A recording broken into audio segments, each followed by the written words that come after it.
ഏറെ നാളായി തുടരുന്ന പാകിസ്ഥാൻ അഫ്ഗാനിസ്ഥാൻ സംഘർഷം പുതിയ വഴിത്തിരിവിലേക്ക് എത്തി നിൽക്കുമ്പോൾ അഫ്ഗാനിസ്ഥാൻ സൈന്യം, അതായത് താലിബാൻ പോരാളികൾ ഇപ്പോൾ പാക് സൈന്യത്തെ ആക്രമിച്ചു തുടങ്ങിയിരിക്കുന്നു എന്നുള്ളത് തന്നെയാണ് ഏറ്റവും പ്രധാനപ്പെട്ട വാർത്ത. നൂറിസ്ഥാൻ പ്രവിശ്യയിലെ കുംദേവ് ജില്ലയിലാണ് പാക് സൈനിക പോസ്റ്റുകൾക്ക് നേരെ ഈ അഫ്ഗാൻ സൈന്യം വെടിയുതിർത്തിരിക്കുന്നത്. ഇതിന് തൊട്ടടുത്ത് തന്നെയുള്ള കുന്നാർ പ്രവിശ്യയിൽ ഈ താലിബാന്റെയും ഒപ്പം തന്നെ, അതായത് താലിബാൻ എന്ന് പറയുന്നത് ഔദ്യോഗികമായ അഫ്ഗാൻ സേനയാണ്, ഈ താലിബാന്റെയും ഒപ്പം തന്നെ പാകിസ്ഥാനി സേനകൾ തമ്മിൽ വെടിവെപ്പ് തുടരുന്നതായിട്ടുള്ള റിപ്പോർട്ടുകളും പുറത്തു വരുന്നു. ഇവിടെ ഏകദേശം 6000-ഓളം തെഹ്രിക്ക് താലിബാൻ, അതായത് അഫ്ഗാനിസ്ഥാന്റെ പിന്തുണയോടുകൂടി പാകിസ്ഥാനിൽ പ്രവർത്തിക്കുന്ന ഭീകര സംഘടനയാണ് തെഹ്രിക്ക് താലിബാൻ.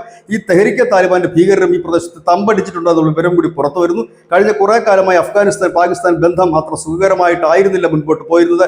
പാകിസ്ഥാനിൽ നടക്കുന്ന ഭീകര പ്രവർത്തനത്തിന്റെ 80% സ്പോൺസർ ചെയ്യുന്ന അഫ്ഗാനിസ്ഥാനാണ് എന്ന് കഴിഞ്ഞ ദിവസമാണ് പാകിസ്ഥാൻ വിദേശകാര്യമന്ത്രി പറഞ്ഞത്.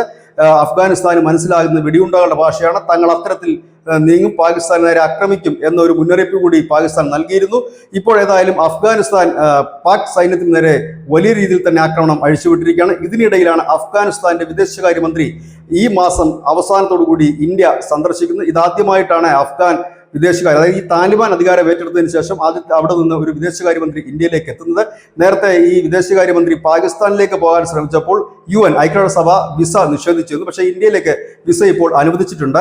നയതന്ത്ര ചർച്ചകളും മറ്റും നടത്തുവാൻ വേണ്ടിയിട്ടാണിത്. നിലവിൽ ഇന്ത്യ താലിബാൻ ഭരണകൂടത്തെ ഭാഗികമായി മാത്രമാണ് അംഗീകരിക്കുന്നത്. അവരെ ഭീകര സംഘടന തന്നെയായിട്ട് നമ്മൾ കരുതുന്നതും. പക്ഷേ അവർക്ക് മാനുഷികപരമായ എല്ലാ സഹായങ്ങളും നമ്മൾ ചെയ്യുന്നുണ്ട്. മരുന്നുകൾ, ഒപ്പം തന്നെ ഭക്ഷ്യ വസ്തുക്കൾ തുടങ്ങിയവയെല്ലാം തന്നെ നമ്മളാണ് നൽകുന്നത്. കൂടുതൽ ചർച്ചകൾക്കും മറ്റുമായാണ് എത്തുന്നത്. അതിനിടയിലാണ് അഫ്ഗാനിസ്ഥാൻ പാകിസ്ഥാൻ അതിർത്തിയിൽ വലിയ രീതിയിലുള്ള സംഘർഷം യുദ്ധ സമാനമായ സാഹചര്യത്തിലേക്ക് നീങ്ങുന്നത്. News desk.